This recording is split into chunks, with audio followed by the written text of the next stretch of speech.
दोस्तों, कोई भी व्यक्ति अगर शनि का नाम सुनता है तो उसके मन में एक डर बैठ जाता है, क्योंकि शनि का नाम मनुष्य के जीवन में नकारात्मकता को लेकर आता है। और शनि की 7.5 यानी कि 7.5 साल का समय बहुत ही कठिन समय माना जाता है। लेकिन क्या आप शनिवार के व्रत कथा के बारे में जानते हैं? नमस्कार दर्शकों, द डिवाइन टेल्स पर आपका एक बार फिर से हार्दिक स्वागत है।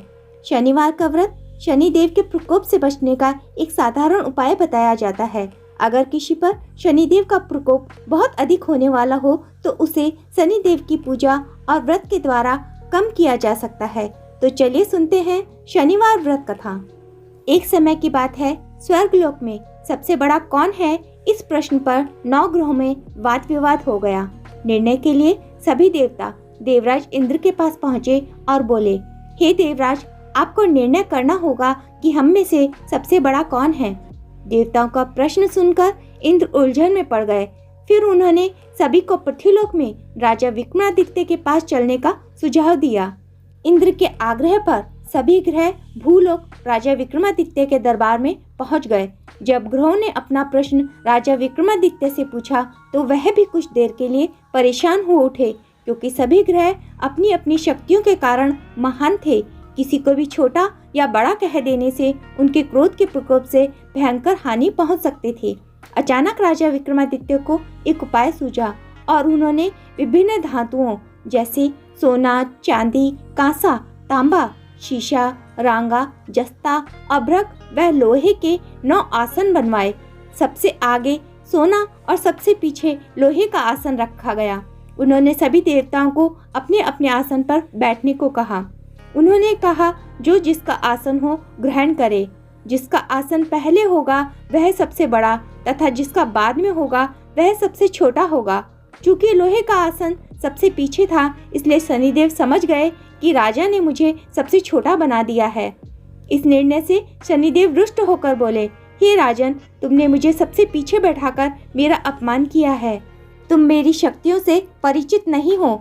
सूर्य एक राशि पर 1 महीने, चंद्रमा 2 महीने 2 दिन, मंगल 1.5 महीने, बुध और शुक्र 1 महीने, बृहस्पति 13 महीने रहते हैं। लेकिन मैं किसी भी राशि पर 2.5 वर्ष से लेकर 7.5 वर्ष तक रहता हूँ।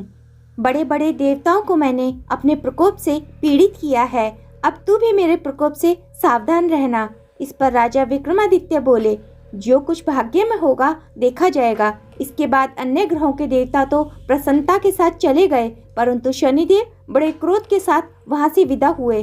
कुछ समय बाद जब राजा विक्रमादित्य पर 7.5 की दशा आई तो शनिदेव ने घोड़े के व्यापारी का रूप धारण किया और बहुत से घोड़ों के साथ विक्रमादित्य की नगरी पहुंच गए। राजा विक्रमादित्य उन घोड़ों को देखकर एक अच्छे से घोड़े को अपनी सवारी के लिए चुनकर उस पर चढ़ गए। राजा जैसे ही उस घोड़े पर सवार हुए, वह बिजली की गति से दौड़ पड़ा। तेजी से दौड़ता हुआ घोड़ा राजा को दूर एक जंगल में ले गया और फिर वहां राजा को गिराकर गायब हो गया। राजा अपने नगर को लौटने के लिए जंगल में भटकने लगा, पर उसे कोई रास्ता नहीं मिला। राजा को भूख प्यास लगाई। बहुत घूमने पर उन्हें एक चरवाहा मिला। राजा ने उससे पानी मांगा। पानी पीकर राजा ने उस चरवाहे को अपनी अंगूठी दे दी और उससे रास्ता पूछकर जंगल से निकलकर पास के नगर में चल दिए। नगर पहुंचकर राजा एक सेठ की दुकान पर बैठ गए। राजा की कुछ देर दुकान पर बैठने से सेठ की बहुत बिक्री हुई। सेठ ने राजा को भाग्यवान समझा और उसे अपने घर भोजन पर ले गया। सेठ के घर में सोने का एक हार खूंटी पर लटका हुआ था। राजा को उस कमरे में छोड़कर सेठ कुछ देर के लिए बाहर चला गया। तभी एक आश्चर्यजनक घटना घटी। राजा के देखते ही देखते खूंटी सोने के उस हार को निगल गई। सेठ ने जब हार गायब देखा तो उसने चोरी का संदेह राजा पर किया और अपने नौकरों से कहा, इस परदेसी को रस्सियों से बांधकर नगर के राजा के पास ले चलो। राजा ने विक्रमादित्य से हार के बारे में पूछा तो उन्होंने बताया कि खूंटी ने हार को निगल लिया।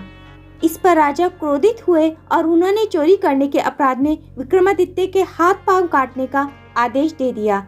सैनिकों ने राजा विक्रमादित्य के हाथ पांव काटकर उन्हें सड़क पर छोड़ दिया।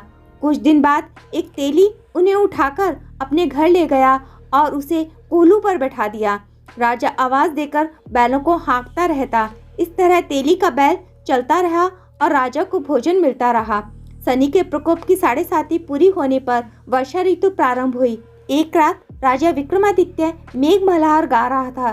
तभी नगर की राजकुमारी मनभावनी रथ पर सवार उसके घर के पास से गुजरी। उसने मल्हार सुना तो उसे अच्छा लगा और दासी को भेजकर गाने वाले को बुला लाने को कहा। दासी लौटकर राजकुमारी को अपंग राजा के बारे में सब कुछ बता दिया।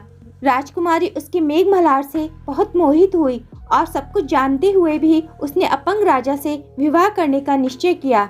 राजकुमारी ने अपने माता पिता से जब यह बात कही तो वह हैरान रह गए।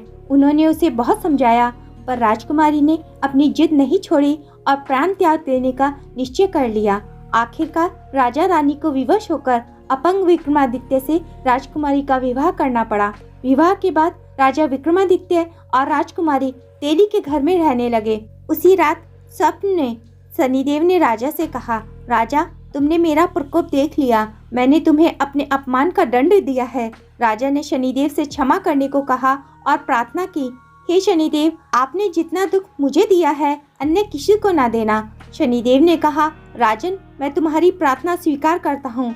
जो कोई स्त्री पुरुष मेरी पूजा करेगा, कथा सुनेगा, जो नित्य से मेरा ध्यान करेगा, चींटियों को आटा खिलाएगा, वह सभी प्रकार के कष्टों से मुक्त होता रहेगा तथा उसके सब मनोरथ पूर्ण होंगे। यह कहकर शनिदेव अंतर्ध्यान हो गए। प्रातःकाल राजा विक्रमादित्य की नींद खुली तो अपने हाथ पांव देखकर राजा को बहुत खुशी हुई। उन्होंने मन ही मन शनिदेव को प्रणाम किया। राजकुमारी भी राजा के हाथ पांव सलामत देखकर आश्चर्य में डूब गई। तब राजा विक्रमादित्य ने अपना परिचय देते हुए शनिदेव के प्रकोप की सारी कहानी सुनाई।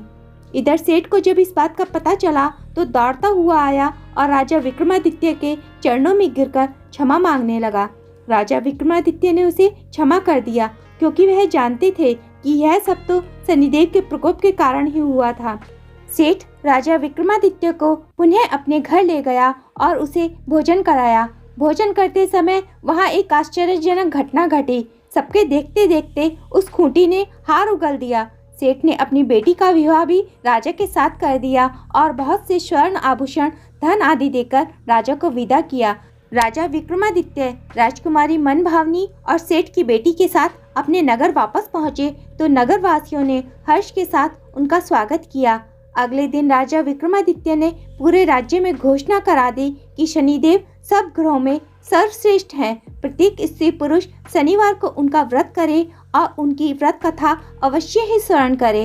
राजा विक्रमादित्य की घोषणा से शनिदेव बहुत प्रसन्न हुए। शनिवार का व्रत करने और व्रत कथा सुनने से शनिदेव की अनुकंपा बनी रहती है और जातक के सभी दुख दूर होते हैं और उसकी सभी मनोकामनाएं भगवान शनिदेव अवश्य ही पूर्ण करते हैं। मित्रों, यदि शनिदेव को प्रसन्न किए जाने का हमारा प्रयास आपको पसंद आया हो तो वीडियो को लाइक, शेयर और हमारे चैनल को सब्सक्राइब अवश्य ही करें। भगवान शनिदेव आपकी सभी मनोकामनाओं को पूरा करें।